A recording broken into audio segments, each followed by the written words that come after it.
ओम साई राम। मेरे बच्चों, बुराई से मत डरो। बुराई कभी भी तुम्हारे जीवन में नियंत्रण नहीं कर सकती। कभी तुम्हारे अंदर बुराई आ भी नहीं सकती, क्योंकि मैं हूं तुम्हारे साथ। मेरा वास है तुम्हारे अंदर। आपको पता है तुम्हारे जीवन जो है कौन चलाता है, कौन नियंत्रण करता है? तुम्हारा साईं, तुम्हारा भगवान, जिसे तुम इतने प्यार से अपने पास रखते हो। तो बुराई आपके अंदर नहीं आ सकती, बशर्ते तुम बुराई को आमंत्रित मत करना। बुराई आएगी नहीं, लेकिन अगर तुम जानबूझ करके बुराई को अपने अंदर लाओगे, तुम्हारा बाबा कुछ नहीं कर सकता। मेरे बच्चों, मैं आज तुमसे वादा करता हूँ कि जब तुम्हें लोग दर्द देंगे तो मैं उस दर्द का मरहम बनूंगा।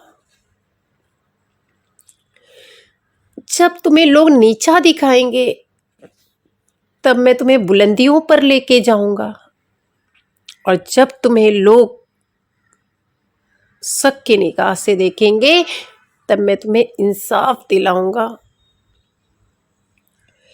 जब तुम्हें लोग नफरत से देखेंगे तो मैं तुमसे प्यार करूंगा, मैं तुमको प्यार दूंगा।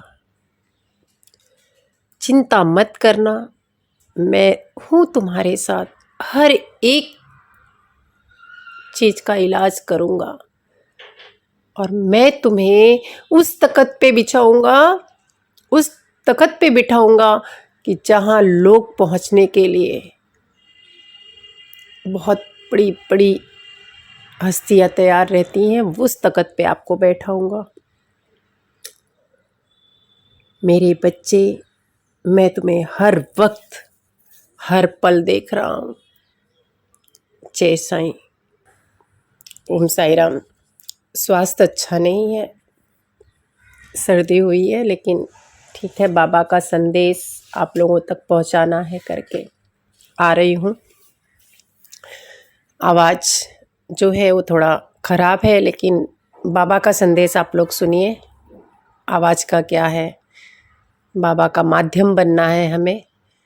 आवाज़ मुझे मैटर नहीं करती, क्योंकि मैं सोचती हूँ कि एक भी दिन मिस ना हो। जो काम हम करते हैं वो करते रहें।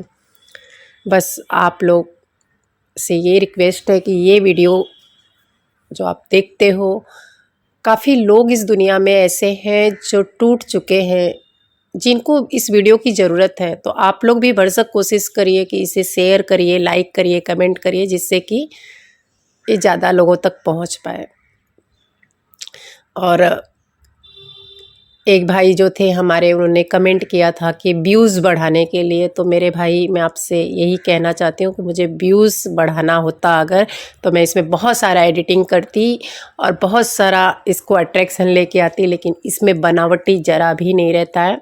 आप देखा होगा आपने, मेरे पास टाइम भी नहीं रहता है कि मैं रिकॉर्ड करके डाल सकूँ, तो बस एक टाइम निकाल के करती हूँ। तो व्यूज़ बढ़ाने के लिए नहीं, बस हाँ, मेरा बाबा जानता है कि मैं लोगों को मोटिवेट करने के लिए ये वीडियो बनाती हूँ।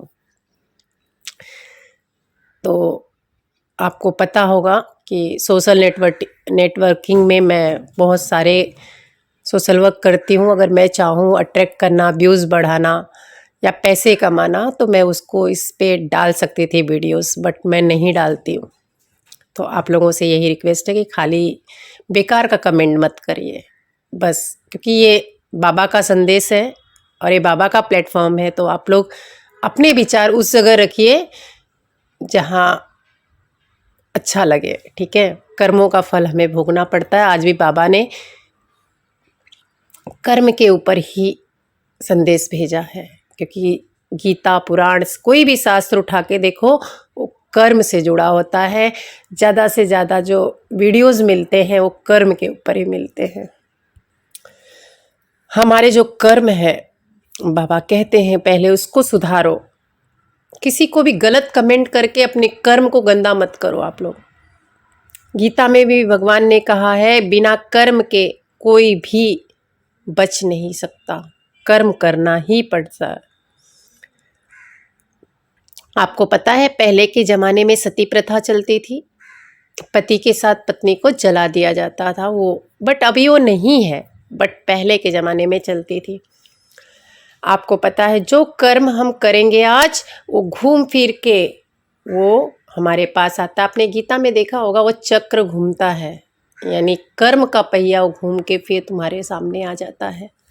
बाबा कहते हैं इसीलिए कर्मों पर जोर दिया जाता है कि कर्म करो।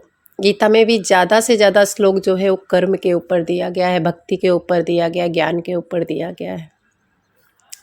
एक किसान था, उसके पत्नी और अपने बच्चे के साथ रहता था गांव में।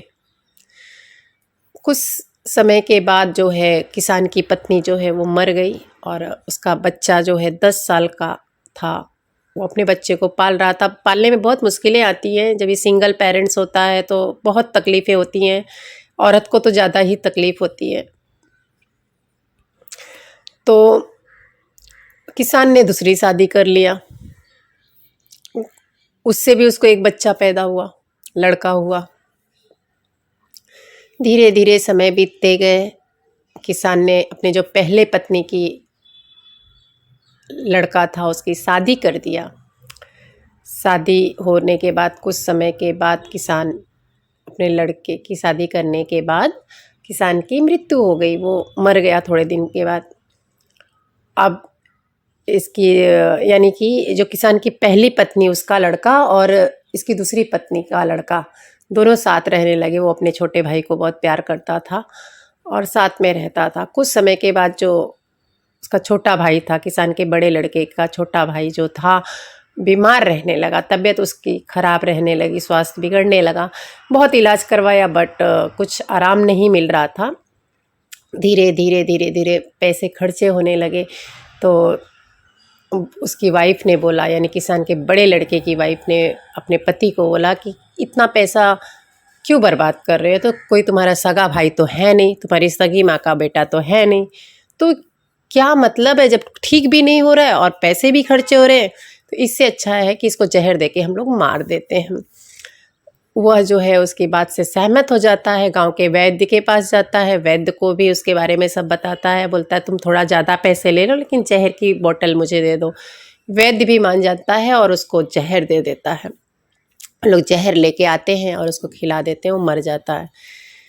कुछ समय के बाद इन लोग अच्छे से रह रहे थे, तभी इनको एक लड़का पैदा होता है और लड़का पैदा होता है, बड़ा होता है, शादी होती है उस लड़के की।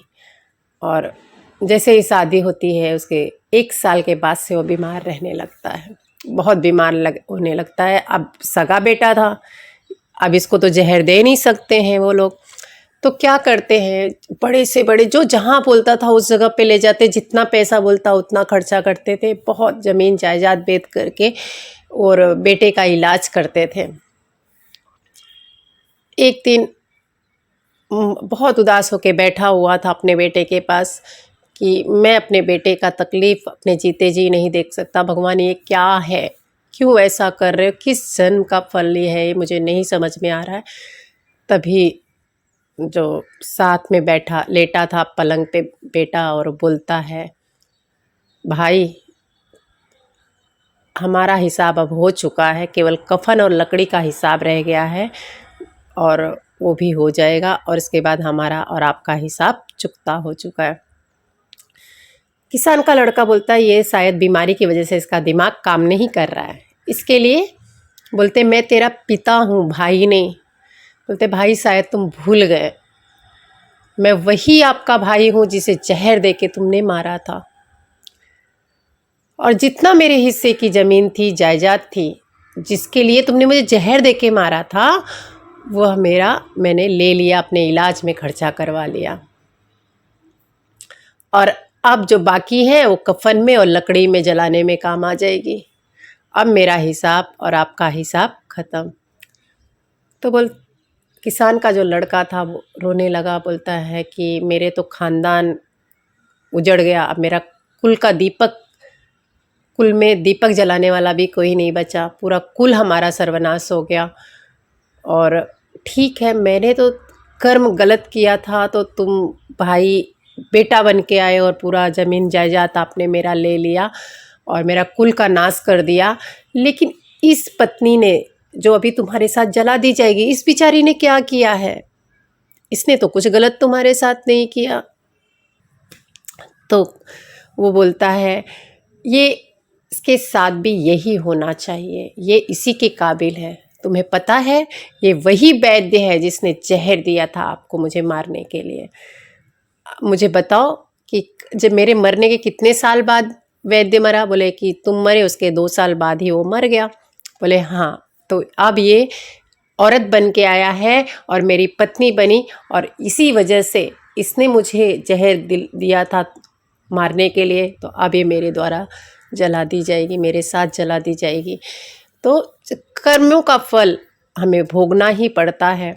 कई लोग कहते हैं ना कर्म वरम कुछ नहीं होता, तो करो कर्म गलत, लेकिन अगर जो कर्म मानते हैं वो कर्म सुधार